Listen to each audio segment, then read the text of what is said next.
इस audio clip को सुनिए। जो जहाँ पे आपको मूवमेंट नजर आती है, बंदा किस छत पे चल रहा है, कोई आ रहा है जा रहा है, तो फायर ठोको। मुझे नहीं पता यहाँ पे क्या हो रहा है इंशाल्लाह। यह आवाज है टेररिस्ट साजिद मीर की, जो मुंबई के 26/11 अटैक में शामिल थे। 26 नवंबर 2008 की शाम ने 10 टेररिस्ट मुंबई की साउथ कोस्ट में आए थे और उन्होंने अटैक स्टार्ट करे जो 3 दिन तक चले। इनमें से एक अटैक हुआ ताज होटल में। अब इस अटैक में 170 से ज्यादा लोग मारे गए, पर कई कहानियां भी उभर कर आई जिससे कई लोगों की जानें भी बची। जैसे 26 नवंबर को ताज होटल में सेकेंड फ्लोर के बैंक्वेट रूम में हिंदुस्तानी यूनिविलर की एक बैकवर्ड पार्टी चल रही थी। इसको मैनेज कर रहे थे ताज के 35 एम्प्लॉय और बैंक्वेट मैनेजर थी 24 साल की मलिका जगत। रात के 9:30 बजे जब मेन कोर्स सर्व होने वाला था, उस बैंक्वेट रूम ने लोगों ने पटाखे जैसी आवाज सुनी। ताज के स्टाफ को रियलाइज हो गया था कि कुछ गड़बड़ है। मलिका ने तुरंत दरवाजे पर ताला लगा दिया, सभी लाइटें बंद करी और सभी लोगों को टेबल्स के नीचे छुपने के लिए बोला और मोबाइल फोन ना यूज करने के लिए बोला। स्टाफ ने यह भी बोला कि हस्बैंड्स और वाइफ को अलग करना चाहिए ताकि फैमिलीज पर रिस्क ना हो कोई। पूरी रात यह ग्रुप उसी रूम में रहा, गनशॉट्स और ग्रेनेड की आवाज सुनते हुए। पर इसी दौरान ताज के एम्प्लॉइज एकदम शांति से काम कर रहे थे। वो गेस्ट्स को पानी दे रहे थे और पूछ रहे थे क्या उन्हें किसी और चीज की जरूरत है या फिर नहीं। अगली सुबह फायर ग्रुप ने इस पूरे ग्रुप को इवैक्यूएट किया और पूरे ग्रुप में एक भी व्यक्ति की मौत नहीं हुई। पर मलिका की यह अकेली कहानी नहीं है ताज के होटल से। आपको ऐसी कई कहानियां मिल जाएगी ताज के होटल स्टाफ की बहादुरी की। इनको देखिए, ये थे एक कैप्टन एक साउथ कोरियन फेरी के। But the captain and 14 crew members who received 5 to 30 years in prison were among the first to abandon ship. इस फेरी हादसे में कई लोगों की मौत हुई थी और सरप्राइजिंग की यह बात है कि सारा क्रू इस फेरी को छोड़कर भाग गया था अपनी जान बचाने के लिए, जबकि ताज होटल में एक भी स्टाफ मेंबर होटल को छोड़कर नहीं गया अपनी जान बचाने के लिए। तो सवाल यह है कि ऐसा क्यों था? तो इसी के बारे में मैं आपको बताना चाहता हूँ हमारी आज की वीडियो में। तो हेलो फ्रेंड्स, मैं हूँ आपका दोस्त और आज का होस्ट निखिल जोशी। 26/11 की रात को ताज में करीब 1100 गेस्ट थे, जिसमें से 500 तो रजिस्टर्ड थे और 600 गेस्ट रेस्टोरेंट्स, बैंक्वेट्स या फिर दूसरे फंक्शंस अटेंड कर रहे थे। और उसी रात 600 स्टाफ्स भी थे और मोस्टली स्टाफ की उम्र थी 20 से 30 साल के अंदर अंदर। और ये 600 स्टाफ से होटल के बैकवेट, एंट्रेंस, एग्जिट्स और पूरा लेआउट बहुत अच्छी तरह से समझते थे। तो वो जानते थे कि होटल के अंदर आने और जल्दी बाहर निकलने को कौन से रास्ते थे। और जब टेररिस्ट ने अटैक किया होटल पर, तो आप क्या एक्सपेक्ट करोगे इन स्टाफ से? इस चीज को समझने के लिए हमने सबसे पहले ह्यूमन साइकोलॉजी को समझना होगा। अब एक सिमिलर एग्जाम्पल की बात करते हैं। 2014 में साउथ कोरिया के शहर जेजू में एक फेरी जा रही थी जिसमें 500 जने थे और उसमें से काफी बच्चे भी थे। इस फेरी में बहुत सारा कार्गो भी था और इस फेरी में 2 गुना क्वांटिटी ज्यादा थी कार्गो की उस फेरी की लिमिट से, जिसकी वजह से वह फेरी धीरे धीरे पलटने लगी। जब पोस्ट गार्ड की रेस्क्यू बोट आई उस फेरी को बचाने के लिए, तो उस फेरी का सारा क्रू भाग गया। उन्होंने फेरी से छलांग लगाई अपनी जान बचाने के लिए। और यही बताती है हमें ह्यूमन साइकोलॉजी के बारे में कि हमारी साइकोलॉजी हमें सेल्फ प्रोटेक्शन यानी कि आत्मरक्षा के बारे में बताती है, जहां हम सबसे पहले हमारी जान बचाना चाहते हैं। और कई लोग कहेंगे उस फेरी के क्रू की ड्यूटी थी कि वो पैसेंजर्स की देखभाल करे, और इसी वजह से उस शिप के कैप्टन को लाइफ सेंटेंसिंग दी जा रही है क्योंकि उन्होंने पैसेंजर्स को यूं ही छोड़ दिया। सिगमंड फ्रॉइड, जो मॉडर्न साइकोलॉजी के फादर बुलाए जाते हैं, कि ह्यूमंस का सबसे बेसिक इंस्टिंक्ट है ईगो, कि किसी भी लड़ाई में एक इंसान का ऑब्जेक्टिव अपने आप को बचाना ही होता है। और अगर हम ताज होटल की बात करें तो एक भी स्टाफ मेंबर नहीं था कि जो होटल छोड़कर भाग गया हो अपनी जान बचाने के लिए। फ्रेंड्स, अब आगे बढ़ने से पहले मैं आपको बस एक बात बताना चाहता हूँ, अगर ये आपको बिल्कुल भी अच्छा लगे तो प्लीज हमारे चैनल को सब्सक्राइब कर बेल आइकन को दबा दीजिएगा ताकि हमारा चैनल ग्रो कर सके। आपने सबसे पहले तो मलिका की कहानी सुनी, अब बस मैं आपको 2 और कहानी सुनाना चाहता हूँ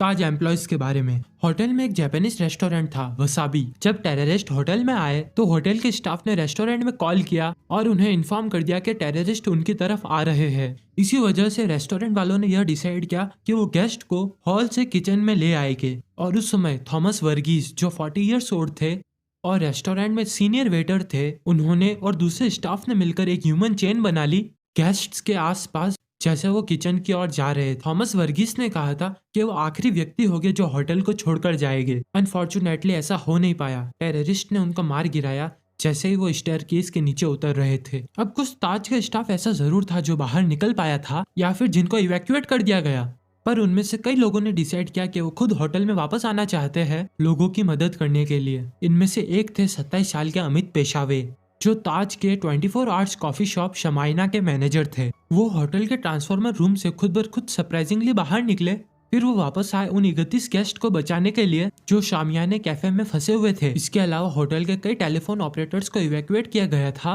वो वापस होटल में आए और उन्होंने टेलीफोन ऑपरेट किए ताकि जो गेस्ट रूम्स में फंसे हुए हैं उनको कॉल कर उनके हेल्प ले सके और उन्हें लगातार होटल से इन्फॉर्मेशन मिलती रहे कि उनको आगे क्या करना है। इस चीज की वजह से अनुमान लगाया गया कि ताज के लोगों ने ऐसे 1200 लोगों की जान बचाई। ताज होटल में करीब 30 लोग मारे गए, जिसमें से 10 होटल के स्टाफ थे। पर ये कोई अकेला इंसिडेंट नहीं था कि जहाँ पर ताज के स्टाफ ने इतनी बहादुरी दिखाई थी। 2004 के सुनामी के दौरान भी ऐसा ही कुछ हुआ था।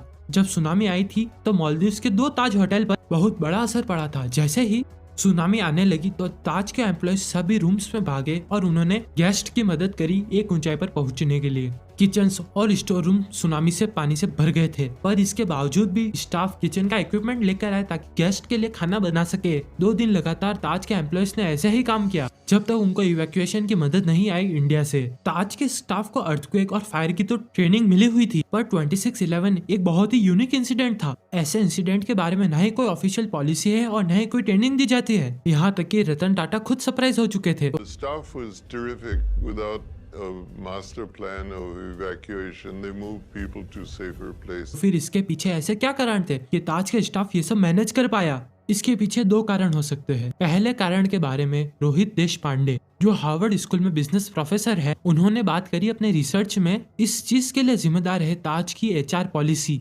इन्होंने बताया कि ताज की HR पॉलिसी में ऐसी 3 चीजें शामिल है जो कि ताज देखभाल करता है अपने गेस्ट की। उनका पहला पॉइंट था कि ताज लोगों के कैरेक्टर को देखकर जॉब देता है और ना कि उनके मार्क्स को देखकर। ताज के एम्प्लॉयज, उनका यह कहना था कि जहां दूसरी कंट्रीज और होटल्स बाहर देशों से एम्प्लॉयज हायर करते हैं और ताज का स्टाफ छोटे शहरों से एम्प्लॉयज को हायर करता है, क्योंकि वो मानते हैं कि इन छोटे गाँवों में आपको ट्रेडिशनल इंडियन वैल्यूज मिल सकते हैं, जैसे बड़ों के लिए रेस्पेक्ट, डिसिप्लिन, ऑनेस्टी, केयर। और वो यह भी कहते हैं कि ताज यूजुअली यंग लोगों को हायर करता है जो हाई स्कूल से ग्रेजुएट होते हैं। रोहित कहते हैं कि उनका ध्यान उनके मार्क्स और इंग्लिश फ्रीक्वेंसी पर इतना नहीं दिया जाता है और ताज इन लोगों का बैकग्राउंड जांच करता है इन सारी चीजों के बारे में जानने के लिए। दूसरा कारण है कस्टमर सेंट्रिक ट्रेनिंग।